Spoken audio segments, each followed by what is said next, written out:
Hi everyone. In today's lecture, we will summarize all the topic that we explained before this lecture. That is the various type to solving the linear differential equation with constant coefficient, means the shortcut methods and the general method. So in this lecture, we will try to solve the some example which is asked in previous year paper for Amravati University. So let's start with the first. Solve d square plus 13d plus 36 y is equal to e to the power minus 4x plus sine hx। और ये जो पूछा है ये पूछा है summer 2018 में 6 या 7 मार्क का इसका वेटेज होगा। सो हम ट्राई करेंगे कि कुछ प्रीवियस ईयर के पेपर जो है उसमें से मैंने कुछ रैंडमली प्रॉब्लम निकाले हैं जो शॉर्टकट मेथड पे भी डिपेंड है और जो जनरल मेथड पे भी हो सकते हैं। तो इन सबको हम ट्राई करेंगे सॉल्व करना कि कंबाइनली अगर आपको प्रॉब्लम आता है तो उसको आप कैसे डील करना है, कैसे टैकल करना है सॉल्व करने के लिए। So let's start with that example. So given differential equation है d square plus 13d plus 36y is equal to e to the power minus 4x plus sin hx। अगर यहाँ पे आप ऑब्जर्व करेंगे तो आपको दोनों साइड देखना है, LHS है RHS है, तो इसका यूज करके हमको CF मिलेगा और इसका यूज करके हमको KPI निकलेगा। तो इसका क्या क्या निकालना है हमको कंप्लीट सॉल्यूशन। तो हम लिखेंगे फिर it's complete solution is it's complete solution is complete solution is given by complementary function plus particular integral. Suppose equation number 2। Now we divide this into two types. First is to find the complementary function and second to find the particular integral. So first we find the complementary function. How to find the complementary function? So for complementary function के लिए हमको क्या चाहिए, हमको चाहिए auxiliary equation। तो हम पहले लिखेंगे auxiliary equation. So auxiliary equation is given by, so auxiliary equation कैसे रहता है हमारा, ऑक्सिलरी इक्वेशन रहता है हमारा लेफ्ट हैंड साइड लिखते हैं हम D square plus 13d plus 36 into Y is equal to 0 होगा, क्योंकि ऑक्सिलरी इक्वेशन के लिए राइट हैंड साइड हमको 0 करना है। वाई भी उधर शिफ्ट हो जाएगा तो ये भी कितना हो जाएगा, 0 हो जाएगा। तो हम अगर आपको इसको ट्राई करना है तो आप डायरेक्ट क्या कर सकते हैं, कैलसी में इसका रूट्स भी निकाल सकते हैं, या अगर हमको यहाँ पे सॉल्व करना है तो मैं इसको स्प्लिट कर देता हूँ। तो यहाँ पे जो 36 है इसको मैं लिख सकता हूँ 9 इंटू 4, और यहाँ पे 13 जो है इसको लिख सकता हूँ 9 plus 3, sorry 9 plus 4 that is 13। तो इसको अगर स्प्लिट करेंगे हम तो इसको मैं ऐसे लिख सकता हूँ D square plus 4d plus 9d plus 36 equal to 0। 13 हो गया, इसके एक पेयर बनाएंगे, इसके एक पेयर बनाएंगे, तो यहाँ से d कॉमन निकल गया तो ये हो गया d प्लस 4, और यहाँ से 9 कॉमन निकल गया तो ये भी हो गया d प्लस 4 इक्वल टू 0। तो हमारी जो टर्म है वो होगी d प्लस 4 और दूसरा ब्रैकेट जो होगा वो होगा d प्लस 9 इक्वल टू 0। अभी यहाँ पे जो टर्म है इसके बाद हम इसके रूट्स निकालेंगे, तो इसके रूट्स क्या रहेंगे, अभी d प्लस 4 d प्लस 9 जो रूट्स होंगे इसके बाद इसके रूट्स मिलेंगे हमको। d इक्वल टू कितना मिलेगा, d plus 4 is equal to 0 हो गया है तो d इज इक्वल टू होगा हमारा -4। So we get d is equal to -4 और d प्लस 9 इक्वल टू 0 हो गया है तो यहाँ पे मिलेगा d इज इक्वल टू -9। तो दोनों रूट जो है ये रियल है और दोनों अलग अलग वैल्यू है, तो इसको बोल सकते हैं हम डिस्टिंक्ट और different. So let's try to write the complementary function. So complementary function के लिए क्या करना है, अगर रियल है तो हमारे पास ये याद रखना है हमको c to the power mx, दूसरा भी रहेगा c to the power mx। दो रूट्स है तो दो बार फंक्शन लिखेंगे, एक को बोलेंगे हम c1 एक को बोलेंगे c2 और इनको ऐड कर देंगे। रूट्स अलग है तो एक को बोलेंगे m1 एक को बोलेंगे m2। वैल्यू पुट कर दो तो c1 to the power m1 की वैल्यू सपोज 4 पुट करेंगे -4 और m2 की वैल्यू पुट करेंगे -9। तो ये हो गया हमारा कॉम्प्लीमेंट्री फंक्शन। इसके बाद हमको निकालना है पर्टिकुलर इंटीग्रल। तो कॉम्प्लीमेंट्री फंक्शन तो इजी काम है, कॉम्प्लीमेंट्री फंक्शन में कोई प्रॉब्लम नहीं है, सब प्रॉब्लम है पर्टिकुलर इंटीग्रल। पर्टिकुलर इंटीग्रल में ही आपको अलग अलग केसेस यूज करनी पड़ेगी। So next is to find the particular integral. To find a particular integral. So first we have to use the formula for particular integral. So formula for particular integral is given by 1 upon f of d into x. x मतलब right hand side की term रहती है और f of d वही term होती है जो हम कॉम्प्लीमेंट्री फंक्शन निकालने के लिए यूज करते हैं। तो यहाँ पर f of d की जो वैल्यू है वो है हमारे पास d square plus 13d plus 36 और f of x अगर आपने देखा होगा राइट हैंड साइड में तो वहां पे जो टर्म है वो हमारे पास है e to the power minus 4x और यहाँ पर है दूसरी टर्म साइन hx। अब एक बार चेक कर लो, यही टर्म होगी e to the power minus 4x plus sine hx। अभी हम उसको सॉल्व करेंगे।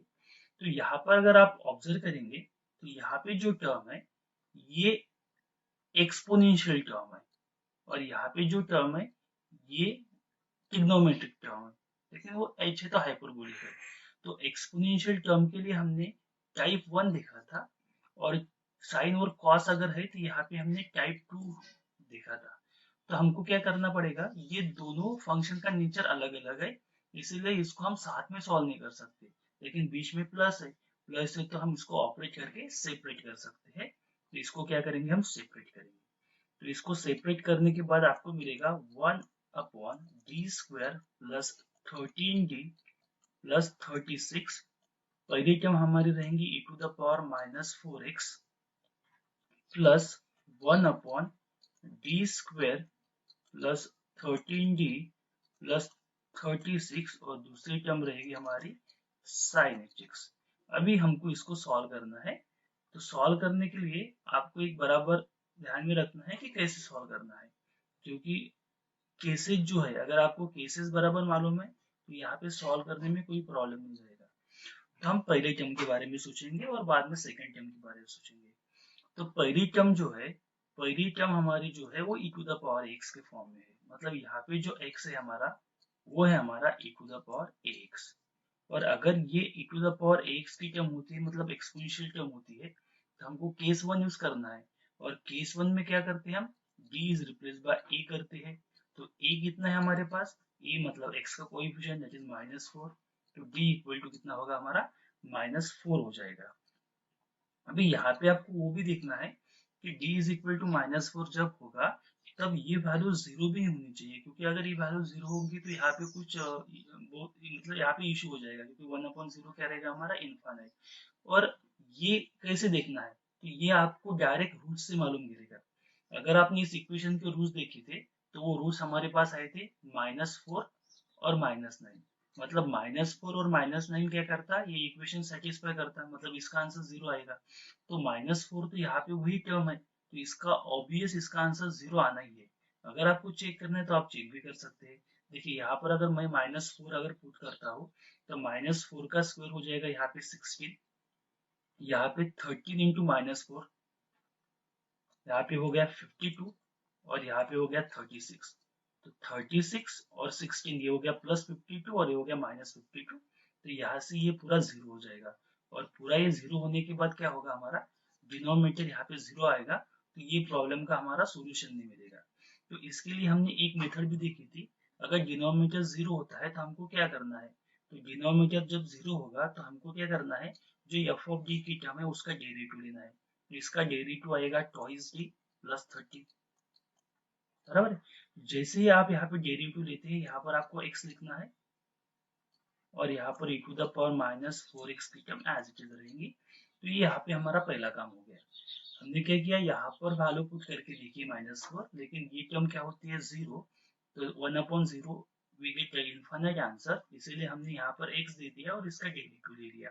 तो d स्क्वायर का डेरिवेटिव हो गया ट्वाइस d और 13d का डेरिवेटिव हो गया 13 और e to the power -4x as it is. तो पहले टर्म का काम तो हमने कर दिया। सेकंड टर्म में क्या करना है, तो सेकंड टाइप अगर आपने देखा होगा वो टाइप किस टाइप का है, वो टाइप में क्या करते हैं हम, अगर आपका फंक्शन साइन ax है, साइन ax या कॉस ax है, तो हमको करना था d square is replace by -a square. Okay, तो यहाँ पे एक स्पेशल केस आएगी, क्योंकि अगर आप इस फंक्शन को ऑब्जर्व करेंगे तो ये साइन नहीं है, ये हाइपरबोलिक साइन है। It is hyperbolic sine. ठीक है। सिमिलरली अगर cos hx होगा तो वो क्या हो जाएगा, हाइपरबोलिक कोसाइन होगा। लेकिन यहाँ पर आप देखेंगे कि x का कोएफिशिएंट e है तो e रिप्लेस हो गया, तो x का कोएफिशिएंट h है तो h रिप्लेस होगा। तो ऐसे नहीं, ये गलत बात है, क्योंकि जैसे हमारा साइन फंक्शन होता है वैसे ही यहाँ पर साइन h ये फंक्शन है, sine h is a hyperbolic function, तो ये पूरा फंक्शन हो गया। तो x का कोएफिशिएंट जो है वो रहेगा, मतलब यहाँ पे कुछ नहीं है, मतलब 1 ही रहेगा। सिर्फ इसमें आपको चेंज ये करना है कि जैसे ही साइन एक्स में हम क्या करते हैं, डी स्क्वायर को हम माइनस ए स्क्वायर से रिप्लेस करते हैं, आपको यहाँ पर डी स्क्वायर को ए स्क्वायर से रिप्लेस करना पड़ेगा। कब, जब हाइपरबोलिक होगा तब। मतलब हमको निगेटिव साइन लेना नहीं है अगर फंक्शन हाइपरबोलिक है तो हम क्या करेंगे, निगेटिव साइन को निग्लेक्ट कर देंगे। सो निगेटिव साइन अगर हम निग्लेक्ट कर देंगे तो हमारा डी स्क्वायर की वैल्यू कितनी आ जाएगी, फिर ए स्क्वायर आ जाएगी। तो हम यहाँ से क्या करेंगे, फिर डी स्क्वायर की जगह पे आप ए स्क्वायर लिख सकते हैं। तो यहाँ पर हम डायरेक्ट इसको सॉल्व ही कर देंगे, तो 1 upon D square, D square X का कोएफिशिएंट कितना है 1, तो यहाँ पे लिखता मैं D square equal to X का कोएफिशिएंट 1 है मतलब 1 का स्क्वायर, तो डी स्क्वायर इक्वल टू 1 हो गया। तो यहाँ पर आएगा 1 plus 13d plus 36 into sine H x. ये काम हमारा यहाँ पे खत्म हो गया। अभी हमको क्या करना है, इस दोनों टर्म को सॉल्व करना है, जैसे हम सॉल्व करते वैसे। तो इसको सॉल्व करने के लिए पहली टर्म देखेंगे हम। तो पहले टर्म में क्या करना है, आपको डायरेक्ट डायरेक्ट सॉल्व कर दो पहली टर्म में। सो इक्वल टू एक्स, पहली टर्म में क्या करते हैं हम, e to the power X है तो d इज रिप्लेस बाय, यहाँ पे मैं वैल्यू पुट कर देता हूँ डायरेक्ट 2 इंटू माइनस 4, ये की जगह पे माइनस ए रख दिया, ए रख दिया, plus 13 into E to the power minus 4x। और ये जो टर्म है ये आपको मिलेगी 1 upon 13d plus 37 into sine H x. Okay, तो यहाँ से हमको मिलेगा x इंटू, ये आ जाएगा आपका -8 प्लस 13, मतलब ये मिल जाएगा आपको 5 into E to the power -4x, क्योंकि यहाँ पर -8 हो जाएगा, -8 प्लस 13 5 हो जाएगा। और यहाँ पे अगेन साइन एच एक्स है, साइन एच एक्स है या साइन ई एक्स है, हमको क्या करना है, डी स्क्वायर को ही रिप्लेस करना है। तो यहाँ तो डी नहीं है तो आपको क्या करना पड़ेगा, यहाँ पे डी स्क्वायर यहाँ पर इंट्रोड्यूस करना पड़ेगा। तो डी स्क्वायर कैसे लाएंगे, तो डी स्क्वायर लाने के लिए क्या करना पड़ेगा हमको, इसका जो साइन चेंज करके जो रैशनलाइजिंग जैसे करते हैं या कॉन्जुगेट निकालते हैं हम, तो वैसे इसको मल्टीप्लाई करना है। तो यहाँ पे क्या करता मैं 13d माइनस 37 से मल्टीप्लाई करता हूँ, यहाँ पे 13d minus 37 as it is रहेगा, मल्टीप्लाई और डिवाइड कर दिया। और यहाँ की टर्म कौन सी है, 13d प्लस 37, ये term as it is into sine H X. क्या किया हमने यहाँ पर, हमने जो किया है, हमको क्या करना था कि डी स्क्वायर लाना था। तो डी स्क्वायर लाने के लिए आपको क्या चाहिए था, डी स्क्वायर लाने के लिए आपको कोई टर्म थी जिससे हमको मल्टीप्लाई करना पड़ता था। तो हमने क्या किया, उस टर्म से मल्टीप्लाई किया। और मल्टीप्लाई कौन से टर्म से करना है, मल्टीप्लाई जिस टर्म से करना है वो टर्म क्या होना चाहिए, इसमें से एक साइन चेंज करके, मतलब रैशनलाइजिंग जैसा या कॉन्जुगेट जैसी टर्म होनी चाहिए। तो हमने यहाँ से माइनस प्लस को चेंज कर दिया, तो माइनस, तो उसी टर्म से मैंने मल्टीप्लाई किया और उसी टर्म से डिवाइड कर दिया और resultant term as it is हो जाएगी। तो इसको हम अभी सॉल्व करेंगे कि हमको क्या मिलेगा आंसर। सो यहाँ पे इसके बाद आएगा पहली टर्म, तो कोई प्रॉब्लम नहीं है, पहली टर्म तो आपकी सॉल्व ही हो गई। तो पहले टर्म का आंसर हो गया हमारा x/5 into E to the power -4x। तो पहली स्टेप तो होगी सॉल्व, प्लस सेकंड को सॉल्व करेंगे हम। सो 13d माइनस 37 अपॉन, अभी यहाँ पे देखेंगे आप, तो यहाँ पे a माइनस बी और a प्लस बी का फार्मूला बन गया। तो a minus b a plus b का फार्मूला क्या है, a square minus b square बराबर इंटू साइन एच एक्स, ये मिल गया हमको। So which is equal to x/5 e to the power -4x plus ऊपर की जो टर्म है वो as it is 13d minus 37 upon, अब इसको स्क्वायरिंग करेंगे। तो 13 का स्क्वायर कितना हो जाएगा 169, d का स्क्वायर हो गया d स्क्वायर, और 37 का स्क्वायर निकाल लो आप कैलसी पे, उसका आंसर आएगा 1369। तो इसका स्क्वायर हो जाएगा और यहाँ पे बचेगा साइन एच एक्स। ओके, इसके बाद हम डी स्क्वायर की वैल्यू पुट करेंगे। So which is equal to x by 5 e to the power minus 4x plus 13d minus 37 upon, अभी साइन एच एक्स से तो क्या करना है हमको, डी स्क्वायर को अगर किससे रिप्लेस करना है, ए स्क्वायर से। ये आपको ध्यान में रखना है, ये केस हमने ली नहीं है। अगर हाइपरबोलिक है तो पॉजिटिव लेना है और अगर सर्कुलर है मतलब हाइपरबोलिक नहीं है तो नेगेटिव लेना है।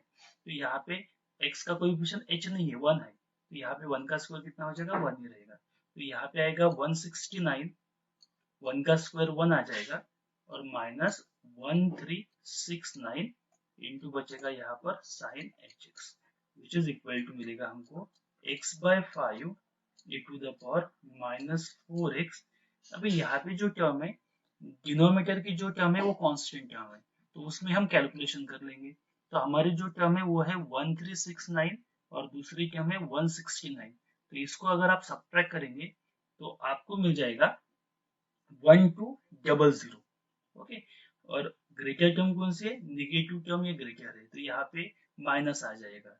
सो प्लस ये आएगा 13d माइनस 37 अपॉन 1200, लेकिन कौन सा, negative, into sine H x, into sine H x. अभी हमको इसको क्या करना है, पूरे डी आपको एलिमिनेट भी करना है, लेकिन पूरे डी यहाँ से एलिमिनेट नहीं हो गए, तो उसको एलिमिनेट करने के लिए हमको सॉल्व करना होगा। So which is equal to x by 5 e to the power minus 4x, ये प्लस माइनस हो गया माइनस, इसको लिखते हैं हम 1 अपॉन 1200 इन ब्रैकेट 13, इसको ऑपरेट करेंगे हम, ये हो गया 13 d of sine H X minus 37 sine H X.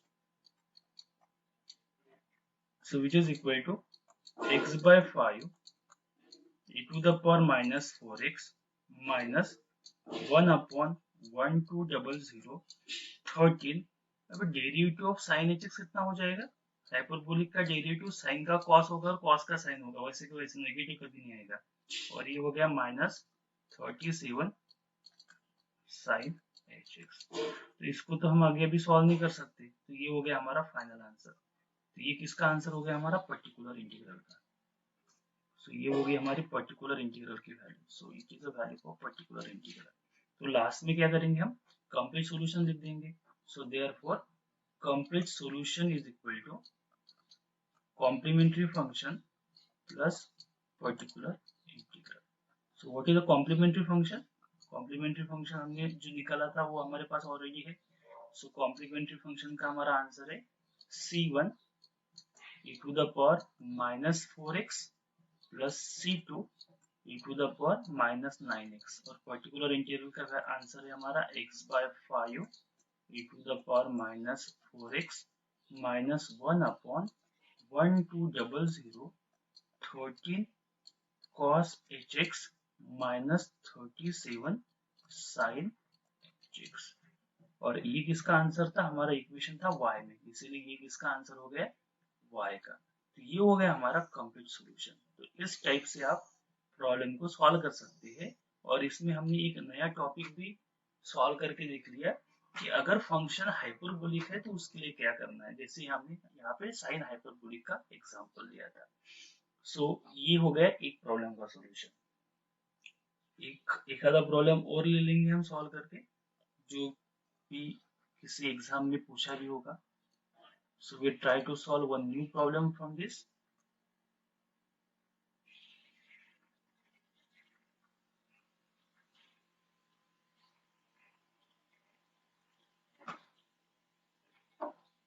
So next solve v square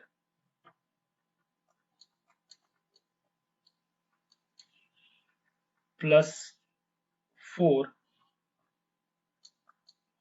y is equal to sine 3x plus X. तो ये जो एग्जाम्पल है ये हमको पूछा है विंटर 2017, ये भी सॉरी विंटर 2018 में, या विंटर 18 में पूछा है और वो भी मार्क्स का 6 या 7 मार्क का होगा। तो इसको सॉल्व करेंगे, हम ट्राई करेंगे कि इसको ऐसे सॉल्व करना है। तो सॉल्यूशन, सो पहले क्या लिखेंगे हम, given differential equation. So given differential equation is d square plus 4 into y is equal to sin 3x plus x square। इसको बोलेंगे हम इक्वेशन नंबर 1। और इसका कंप्लीट सॉल्यूशन क्या रहेगा, complete solution is equal to रहेगा फिर complementary function plus particular integral, और उसको बोलेंगे इक्वेशन नंबर 2। नाउ पहला मेथड आएगी हमारी टू फाइंड CF। ठीक है, तो CF के लिए हमको क्या करना है, ऑक्सिलरी इक्वेशन लिखना है। So we write the auxiliary equation as, auxiliary equation is, auxiliary equation कौन सा होगा, लेफ्ट हैंड साइड की टर्म लिखनी है आपको d स्क्वायर प्लस 4y, और राइट हैंड साइड को क्या करना है हमको 0 करना है।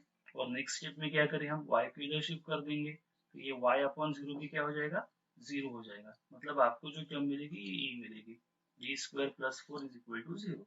तो d square plus 4 equal to 0 मतलब d स्क्वायर की वैल्यू कितनी होगी, -4। अभी किसी भी टर्म का स्क्वायर अगर नेगेटिव होता है तो वो तो कॉम्प्लेक्स ही टर्म होती है। तो इसको हम ऐसा लिख सकते हैं d square equal to 4 minus मतलब आई स्क्वायर, और दोनों साइड से क्या लेंगे हम स्क्वायर रूट लेंगे। तो दोनों साइड से स्क्वायर रूट लेने के बाद d की वैल्यू आएगी 2 का स्क्वायर रूट 4 का स्क्वायर रूट हो जाएगा 2, आई स्क्वायर का स्क्वायर रूट हो गया आई, और अगर स्क्वायर रूट लेने के बाद वैल्यू क्या रहती है हमारी, पॉजिटिव निगेटिव दोनों आंसर आएंगे। तो हमारा जो आंसर है फिर अभी वो आ गया d square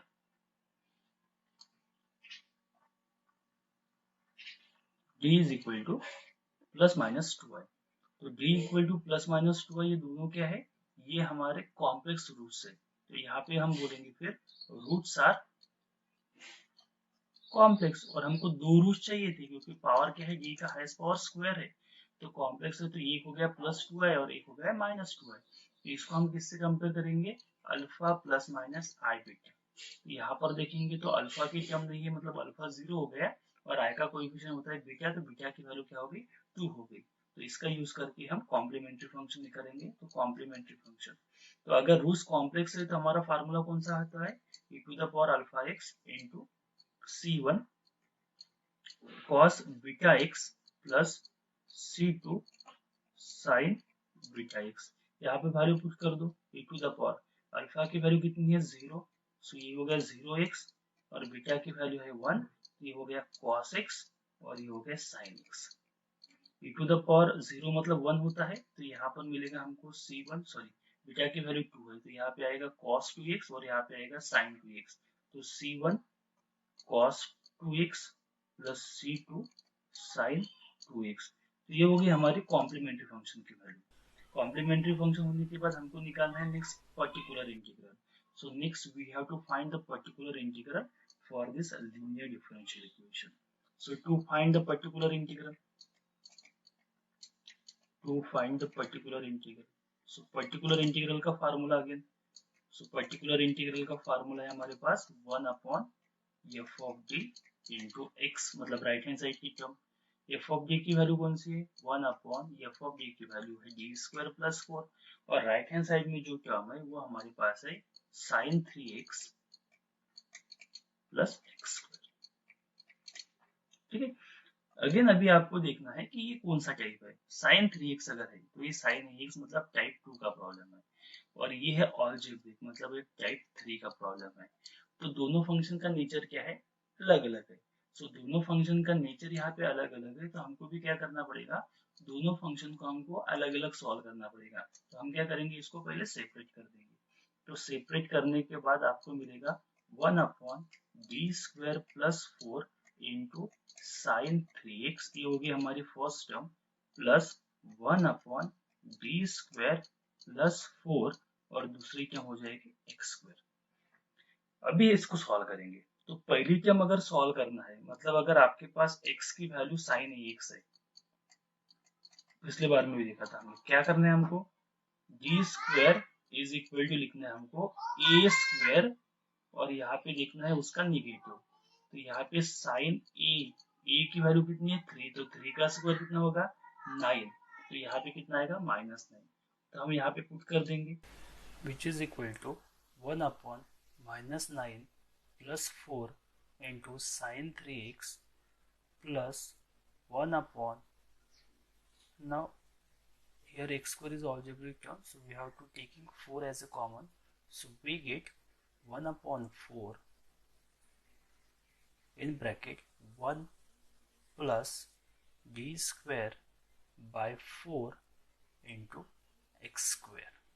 Now we have to take this 1 plus d square by 4 to the numerator, so we get, which is equal to 1 upon -9 plus 4 is -5 into sin 3x plus 1 upon 4, taking this term to numerator, we get 1 plus d square by 4 raised to the power -1 into x square. Now applying a binomial expansion by using the result 1 plus x raised to the power -1 is equal to 1 minus x plus x square, और यहाँ पर आपको कहाँ तक expand करना है, जितना x का पावर है वहाँ तक ही आपको एक्सपांड करना है, तो x का पावर 2 है तो पावर 2 के ही आपको एक्सपांड करना है। So this equation can be written as is equal to -1/5 into sine 3x plus 1/4, using the binomial expansion we get 1 minus x is d square by 4 plus x square means d square by 4 whole square plus up to so on into x square. Now here we have to operate x square term by term. In above equation we get -1/5 into sin 3x plus 1 upon 4.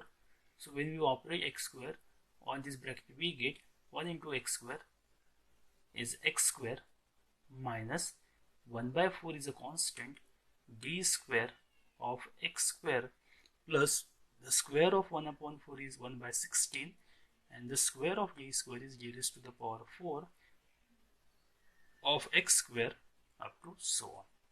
Now -1/5 into sin 3x plus 1/4, so first term is x square minus 1/4, so first derivative of x square is twice x, so second derivative is 2 plus 1/16. Now second derivative is 0, the third derivative is 0, and fourth derivative of 0, so neglecting that term, so we get particular integral equal to -1/5 sin 3x plus 1/4 into x square. 2/4 can be written as 1/2.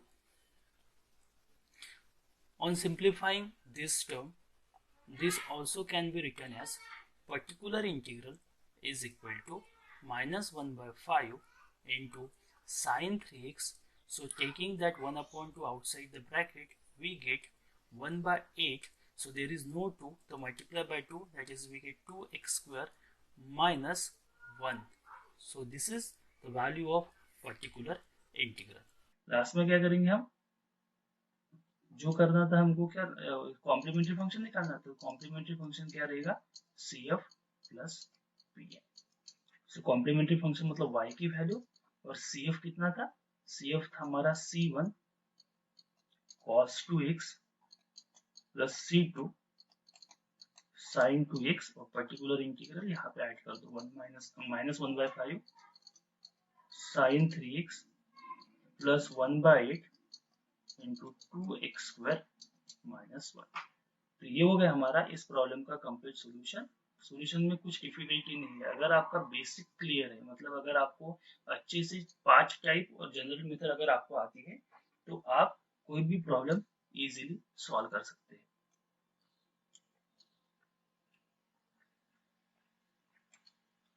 Okay, तो ये हो गया हमारा problem का, इस problem का solution.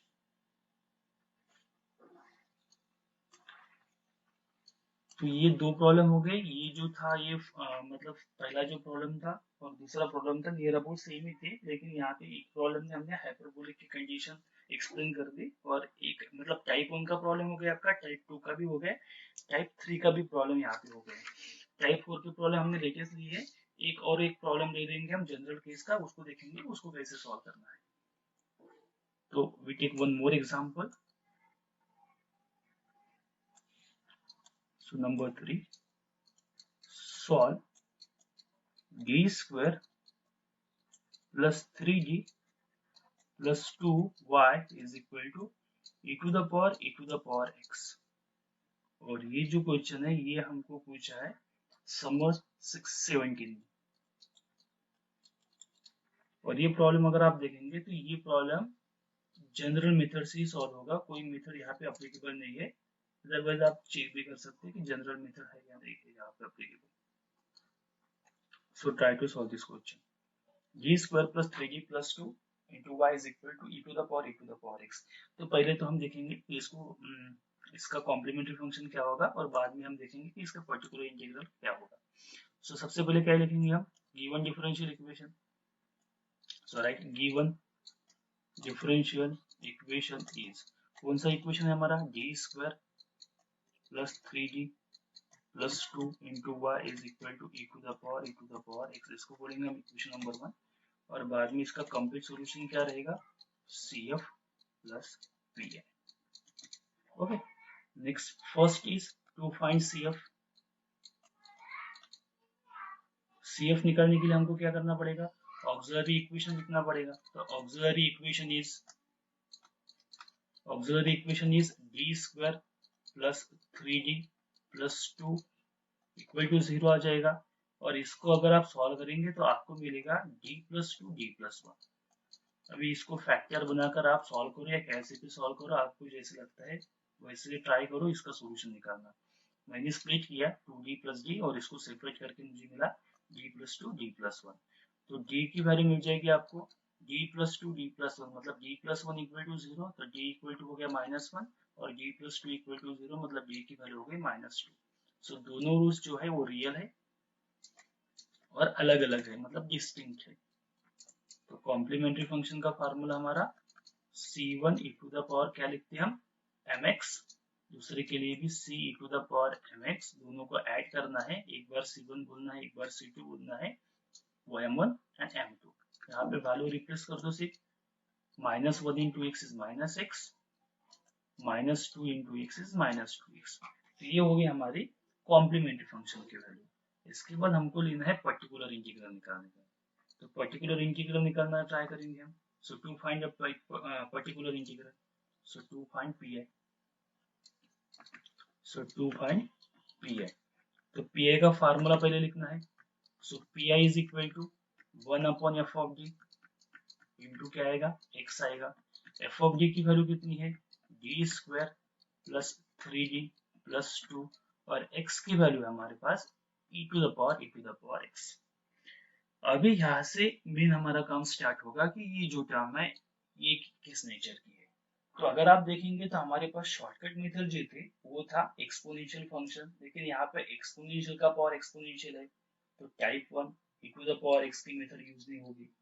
उसके बाद हमारे पास साइन और कॉस की मेथड है, वो भी यूज नहीं होगी। हमारे पास थर्ड मेथड जो थी वो अलजेब्रिक थी, वो भी यूज नहीं होगी। बाद में दो टर्म का प्रोडक्ट था, वो भी यूज नहीं हुआ। फिर अगेन दो टर्म का प्रोडक्ट था x raised to the power n into sin x raised to the power n, तो वो भी यूज नहीं होगा। तो कोई भी शॉर्टकट मेथड यहाँ पर अप्लीकेबल नहीं है।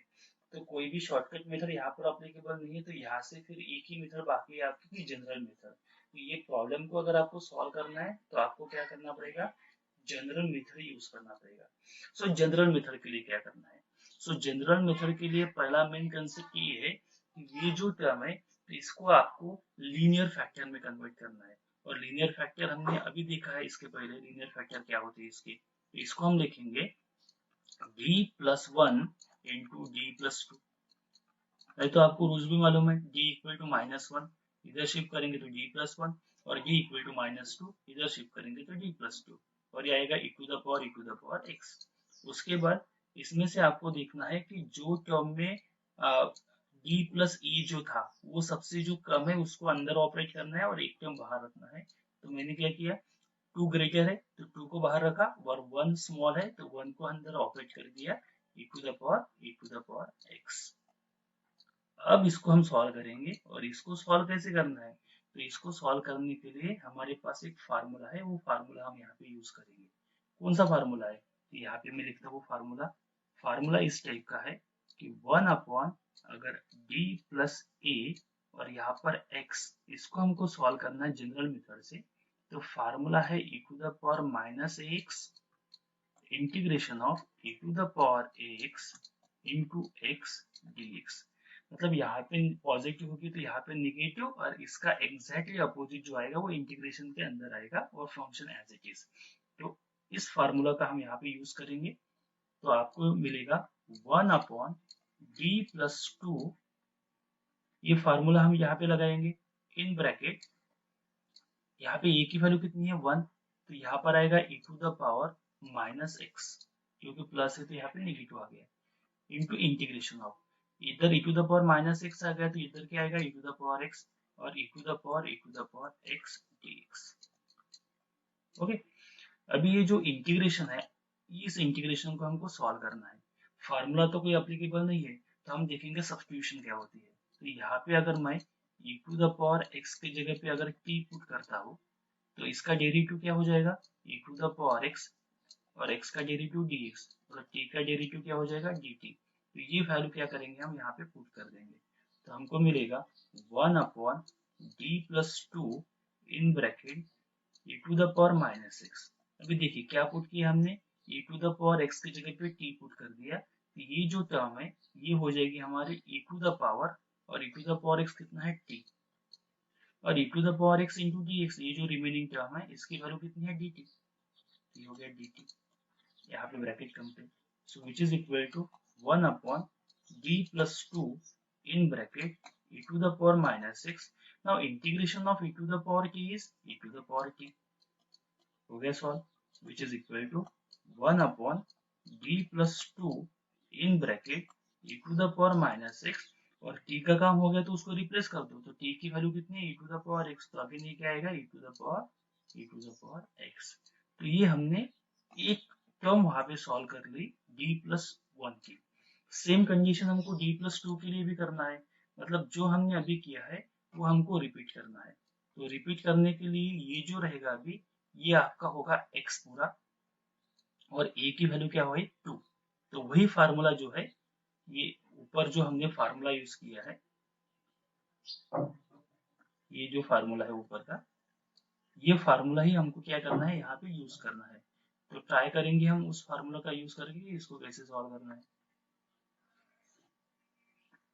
तो यहाँ पे वो फार्मूला हम अप्लाई कर देंगे अभी। तो यहाँ पे जो टर्म मिलेगी आपको, इसको थोड़ा नीचे देता हूँ तो देखिएगा आपको ऊपर की टर्म कौन सी है। तो ओके, तो यहाँ पे जो वैल्यू मिलेगी हमारी वो मिलेगी, देखिए यहाँ पर d+e है तो यहाँ पे नेगेटिव आना चाहिए, तो e⁻ यहाँ पे नेगेटिव आ गया, e कितना है 2 है तो यहाँ पे 2x आएगा, वही फार्मूला हमने यूज किया। बाद में इंटीग्रेशन के अंदर कौन सी टर्म आएगी, इसका एग्जैक्टली अपोजिट नेगेटिव है तो यहाँ पे पॉजिटिव आ जाएगा, और ये पूरा x हो गया तो ये पूरी टर्म यहाँ पे बचेगी e⁻x इंटू e⁻x dx। इसको सॉल्व करेंगे e⁻−2x यहाँ पे as it is integration of, अभी देखिए e⁻2x और e⁻−x बेस सेम है तो पावर की एडिशन हो जाएगी, तो 2x - x इज x और e⁻x dx। अगेन इसको सॉल्व करने के लिए क्या करेंगे हम पुट करेंगे, सो पुट अगेन वही करना है हमको e⁻x इक्वल टू t और डिफरेंशिएट करने के बाद मिलेगा आपको e⁻x dx is equal to dt। ये वैल्यू यहाँ पे पुट करने के बाद e⁻−2x एज इट इज, और यहाँ पर देखिए e⁻x है तो यहाँ पे अगर हम पुट करेंगे तो आपको मिलेगा e⁻t और e⁻x dx कितना है dt, तो ये हो गया dt।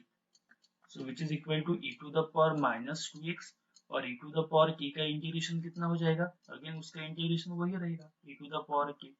सॉल्व तो हो गया हमारा, सिर्फ क्या करना है, t की वैल्यू आपको रिप्लेस करनी है। तो ये हो गया e to the power -2x into e to the power x। कहीं पर भी कोई डी बाकी नहीं है, तो ये हो गया हमारा फाइनल आंसर। तो लास्ट में क्या करेंगे हम अभी, लास्ट में हम लिखेंगे हमारा रिक्वायर्ड सॉल्यूशन जो हमको चाहिए। तो रिक्वायर्ड सॉल्यूशन कैसे लिखेंगे हम, complementary function plus particular integral. So therefore, complete solution is equal to complementary function plus particular integral. So complete solution मतलब किसकी वैल्यू, y की वैल्यू, कॉम्प्लीमेंट्री फंक्शन कितना है हमारा, रूट्स क्या थे हमारे इक्वेशन के, हमारे रूट्स थे 1 और 2, मतलब -1 आपने निकाला है कॉम्प्लीमेंट्री फंक्शन, वो कॉपी कर लो। So c1 e to the power -x plus c2 e to the power -2x। Particular integral क्या है, plus e to the power -2x into e to the power x. So this is our final answer. So इस type से हमने ये जो problem था एक general case का, ये भी सॉल्व किया। तो ये तीनों जो प्रॉब्लम है, तीनों प्रॉब्लम आपको कहीं ना कहीं पे पूछे है, मतलब समर 18 में पूछा है, कोई विंटर 18 में पूछा है, कोई समर 17 में पूछा है। तो आपको इस तरह के प्रॉब्लम की प्रैक्टिस करनी चाहिए। आपके पास जो भी पुराने पेपर, जो भी रिसोर्सेज है, उसका अवेलेबल करके वो सभी प्रॉब्लम निकालो। आपके नोट्स में अगर मैंने सॉल्व करके दिया है तो सॉल्व कर वैसे के वैसे आप नोट्स में कॉपी कर लो, या अगर कोई प्रॉब्लम अनसॉल्व है आपके पास तो आपको ट्राई करो उसको सॉल्व करने के लिए। और वो अगर कुछ डाउट रहती है तो आप मुझसे बाद में कमेंट करके आप पूछ सकते हैं, पर्सनली भी पूछ सकते हैं आप फोन करके। तो इस टाइप से हम linear differential equation with constant coefficient का जो एक टाइप है, ये मतलब इसको तीन टाइप में डिवाइड किया है। तो ये पहला जो टाइप है, इस पहले टाइप के प्रॉब्लम आप कोई भी प्रॉब्लम ये शॉर्टकट मेथड और जनरल मेथड का यूज करके सॉल्व कर सकते हैं। अगर आपको 5-6 जो शॉर्टकट मेथड है वो आते हैं और जनरल मेथड आते हैं, तो आपका एग्जाम में एक 6 या 7 मार्क का प्रॉब्लम तो फिक्स हो जाएगा, आपको वहां से 6-7 मार्क मिल ही जाएंगे। सो नेक्स्ट लेक्चर में हम नेक्स्ट टॉपिक स्टार्ट करेंगे। So thanks for watching.